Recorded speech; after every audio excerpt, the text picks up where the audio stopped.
À moi.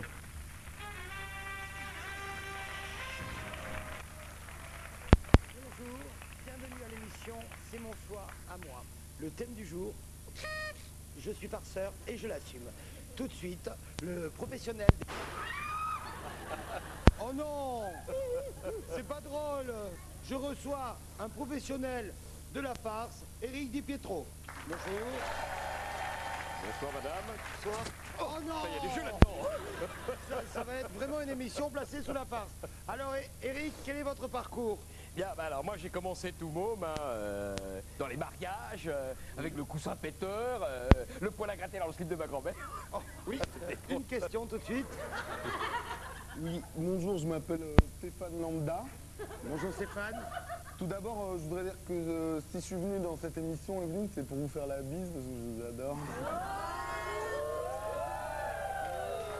Ah, soyez pas jaloux. Voilà, je voudrais poser une question à Eric.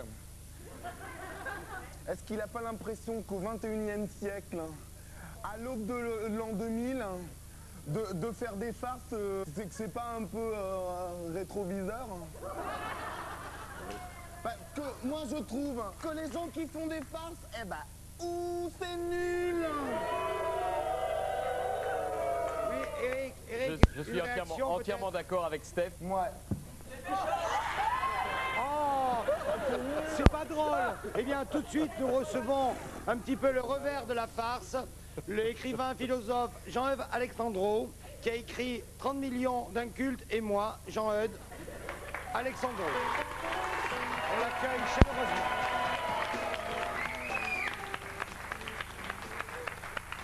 Bonsoir Jean-Eudes. Bonsoir Evelyne. Moi j'ai écouté ce qu'a dit le monsieur et bon moi je suis contre les farces hein, parce que bonsoir.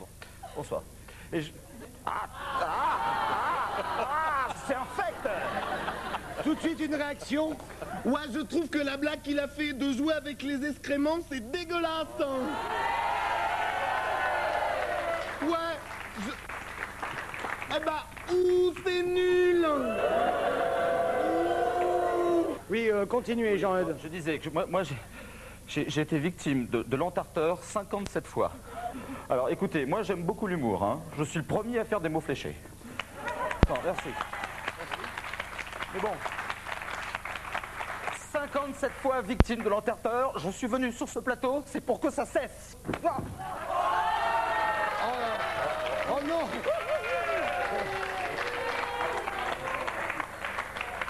C'est pas drôle. Ça va? Jean-Eudes, continuez. Oui, je dis. On s'est aperçu au moins de votre calvitie naissante. Donc continuez Jean-Eudes, vous irez au démaquillage tout à l'heure. Oui, je disais que j'ai été victime de l'enflammeur 27 fois. Qu'est-ce que c'est l'enflammeur? C'est la même chose que l'entarteur, sauf que la tarte, elle est flambée. Bah, c'est du 3e degré. Oui, attendez, me faites pas rire parce que j'ai été victime de l'édenteur, il m'a pété toutes les dents. Ensuite, j'ai été victime de l'emmerdeur. Oui, bah, je vous passe les détails. Hein. Lors de ma dernière conférence sur Nietzsche, 3 tonnes. Oh bah, 3 tonnes. Vous êtes victime des modes. Bah, justement, en ce moment, c'est la mode de l'empaleur. Je demande une petite trêve. Oui, effectivement. Une question peut-être? Ouais. Je voudrais poser une question à Bernard-Henri Lévy. Hein. Non, Jean-Eudes Alexandro. Ouais, c'est pareil.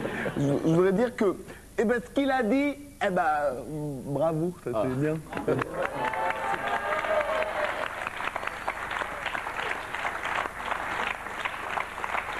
Très bien.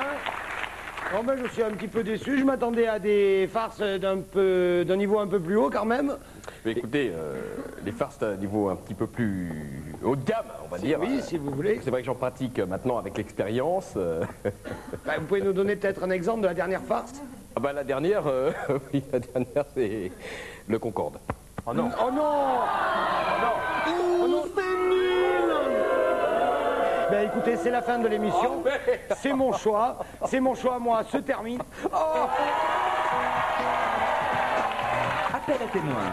Si vous avez déjà vu la Vierge Marie faire du vélo, si vous avez déjà tué Kennedy, ou si vous êtes une animatrice qui rigole tout le temps pour rien, appelez-nous pour participer à C'est mon choix à moi. Bah, moi, je vous aime quand même. Hein. C'est bien.